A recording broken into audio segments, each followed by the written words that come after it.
Hello students, today we will read chapter number 1, The Story of Village Palampur, part 2nd. Let's start. You have seen that one way of increasing production from the same land is by multiple cropping. The other way is to use modern farming methods for higher yield. Yield is measured as crop produced on a given piece of land during a single season. Till the mid 1960s, the seeds used in cultivation were traditional ones with relatively low yields. Traditional seeds need less irrigation.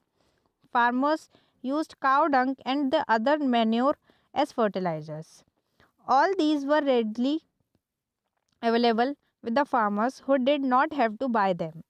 The grain revolution in the late 1960s introduced the Indian farmers to cultivation of wheat and rice using high yield varieties of seeds. Compared to the traditional seeds, the HYV seeds promised to produce much greater amount of grain on a single plant. As a result, the same piece of land would now produce far larger quantities of food grains than was possible earlier.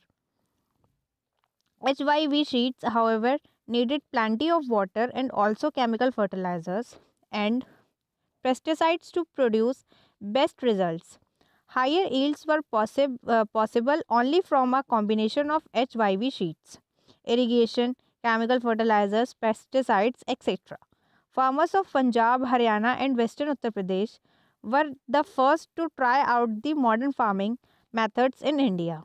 The farmers in these regions set up tube wells for irrigation and made use of HYV seeds, chemical fertilizers, and pesticides in farming.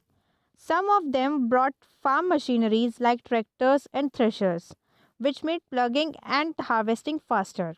They were rewarded with high yields of wheat. In Palampur, the yield of wheat grown from the traditional varieties was 1300 kg per hectare. With HYV seeds, the yield went up to 3200 kg per hectare. There was a large increase in the production of wheat. Farmers now had greater amounts of surplus wheat with the sell in the market. Modern farming methods required the farmer to start with more cash than before. Why? Will the land sustain? Land being a natural resource, it is necessary to be careful in its use. Scientific reports indicate that the modern farming methods have overused the natural resources base. In many areas, green revolution is associated with the loss of soil fertility due to increased use of chemical fertilizers. Also, continuous use of groundwater for tube well irrigation has led to the depletion of the water table.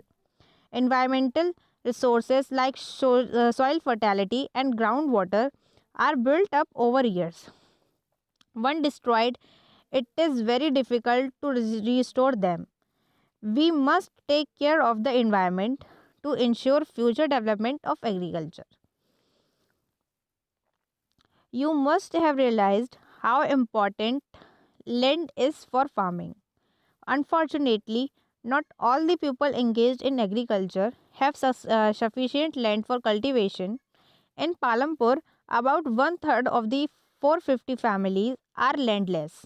That is, 150 families, most of them Dalits, have no land for cultivation. Of the remaining families who owned land, 240 families cultivate small plots of land less than 2 hectares in size. Cultivation of such plots doesn't bring adequate income to the farmer family. In 1960, Govind was a farmer with 2.25 hectares of largely unirrigated land. With the help of his three sons, Govind cultivated the land, though they didn't live very comfortably. The family managed to feed itself with a little bit of extra income from one buffalo that the family possessed. Some years after Govind's death, this land was divided among his three sons. Each one now has a plot of land that is only 0.75 hectare in size. Even with improved irrigation and modern farming methods, Govind's sons are not able to make a living from their land. They have to look for additional work during part of the year. You can see the large number of small plots scattered around the village in the picture. These are cultivated by the small farmers. On the other hand, more than half the area of the village is covered by plots that are quite large in size.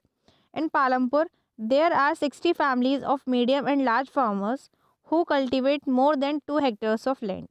A few of the large farmers have land extended over 10 hectares or more.